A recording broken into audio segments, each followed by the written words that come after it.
Now that you guys have completed Unit 4, it is time to do your Explore task. Okay? Remember, your Explore task is really a one-pager, more or less, about a computing innovation. Okay? So you've got to remember that. So if you go to the unit that's called Explore PT or Explore Performance Task and Lesson 1, Bubble 1, that's where I am right now. There's lots of links here for you to go through. And you do need to spend the time to go through these, both with me on video and on your own, so that you understand fully what is expected of your writing, okay? So first, I want to point out the resources here. Some of you are unclear sometimes as to where you need to upload to the College Board. So this first link right here, this takes you to your AP Digital Portfolio. This is where you uploaded your Create PT task as well, okay? This next one, the AP Digital Portfolio Student Guide. AP, I think it's this one. Yes, Student Guide. And so it has a lot of stuff here, of both for the Explore and PT task. I'm going right here to the section that is called Submitting Your Work in the AP Digital Portfolio. Again, you have to go into your digital portfolio. All of you have created your spot on there. For this task, for the Explore task, you have to submit two things: a computational artifact, and your computational artifact can be a sound file, audio. It can be a video file of an MP4, WMV, AVI, MOV, a sound file of an MP3, a WAV file, AIF, or if you want to do an image, it can be a PDF. The thing is that it cannot be any larger than 30 megabytes. So if you create something that is bigger than that, then you have to work on seeing how you can compress it to get it down to appropriate size. If you create a video or audio file, those should not be any longer than 1 minute, okay? And now this one is strict. I know that when we talked about your word counts, they're not super strict on that, but they are strict on this. So please make sure that you keep it to 60 seconds or less. Now, in addition to your computational artifact, you also have your written response. Your written response, there is going to be, and I don't know if I'm here yet. Yeah, not here yet, but I'll get it to you in a minute. Just like you have on most written things, you have a template where it asks you the specific questions. You can match them up to the spots on the rubric so you know what it's looking for, and you answer the questions, okay? You put in your information, and you have to save it as a PDF. They will not allow you to upload a Word file. They will not allow you to send a link to a Google Doc. It has to be a PDF, okay? And it also needs to be 30 megabytes or less. Okay, so back on this page. Well, actually, hang on.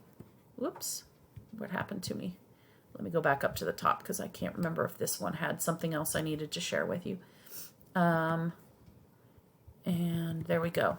Okay, a couple of things. Make sure that you do not publicly post or share any portions of your performance task, okay? None of it.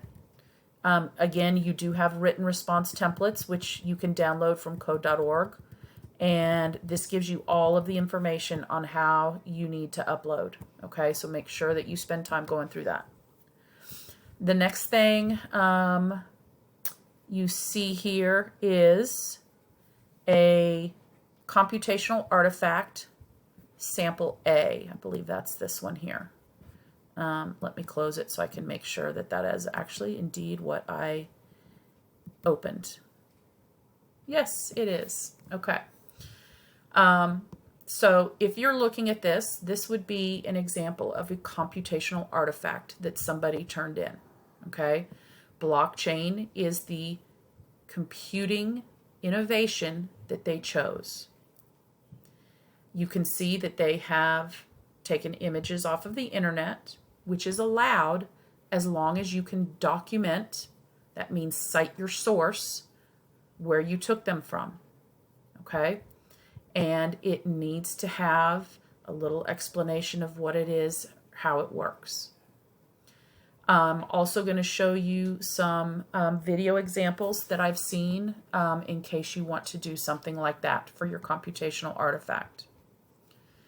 Now, in addition to that computational artifact, here is the written response that went with it.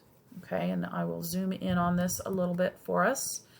And you can see they used a template also to put in their information. They had that their innovation is blockchain. It's designed to create a framework for online transactions that is more secure. Okay, you can see here where they put in, they explained that their artifact was created in Google Slides. They gathered relevant images with an online search and then made captions to explain the images and a flow chart with the steps of how blockchain works. So you can see that example here. This is the flow chart that student is talking about. Okay, you can see also in there where they cite their sources. One thing I want to tell you, as far as the word count goes, do not worry about the words for citing your sources in your word count. Okay, I want to make sure that you understand that. It's simply your answers to it. In 2C, a beneficial effect and a harmful effect. And I do want you to notice that they don't use a lot of extra verbiage to go through and try to explain themselves.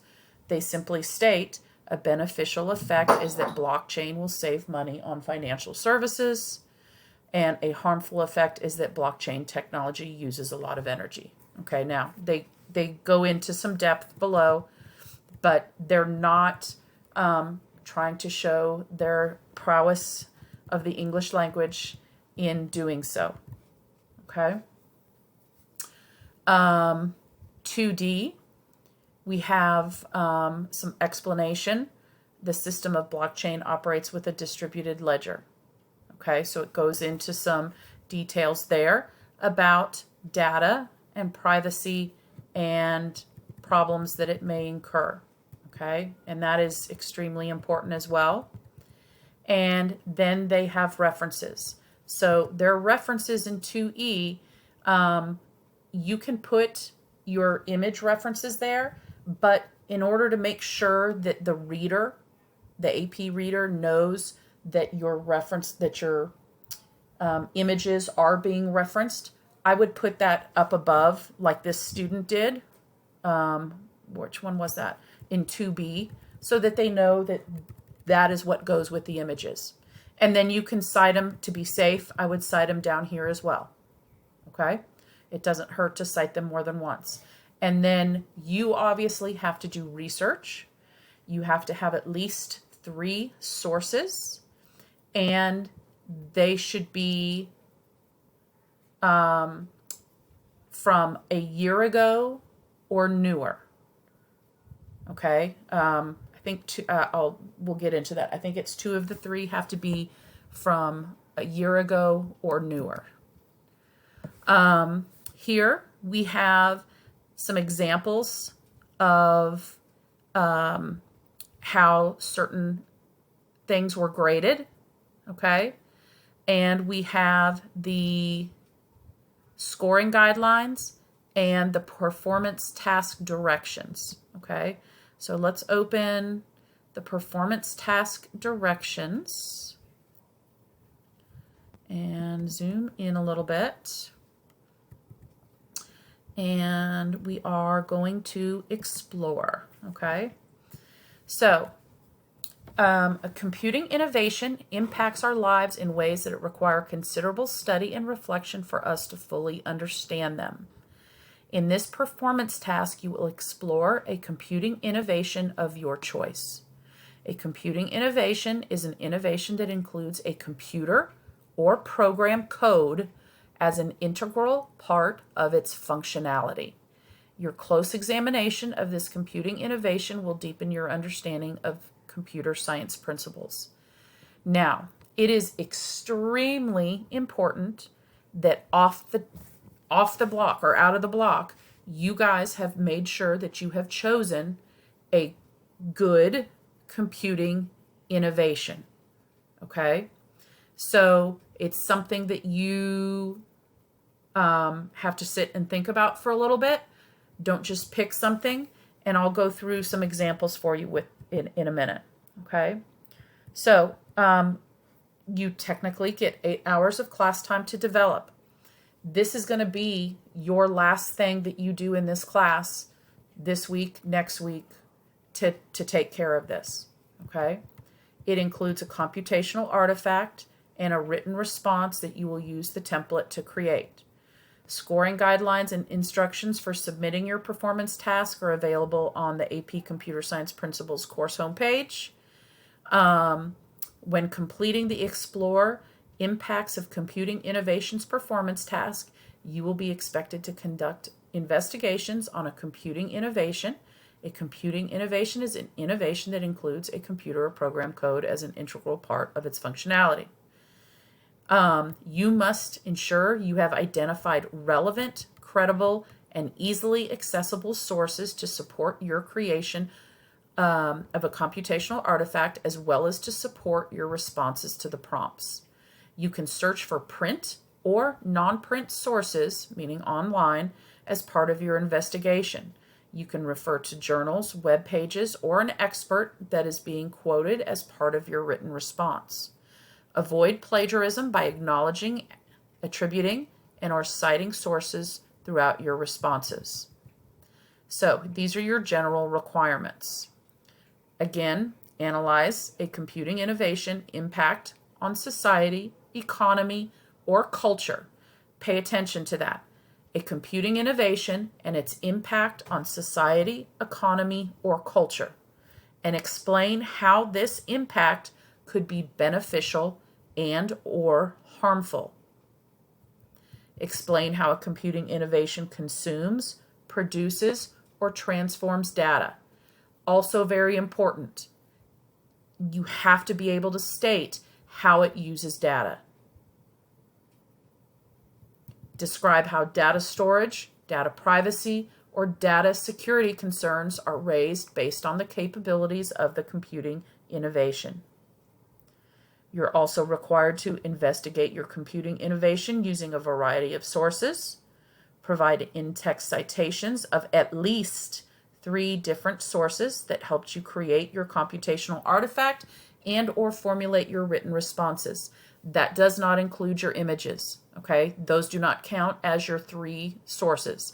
And you see it says in-text citations.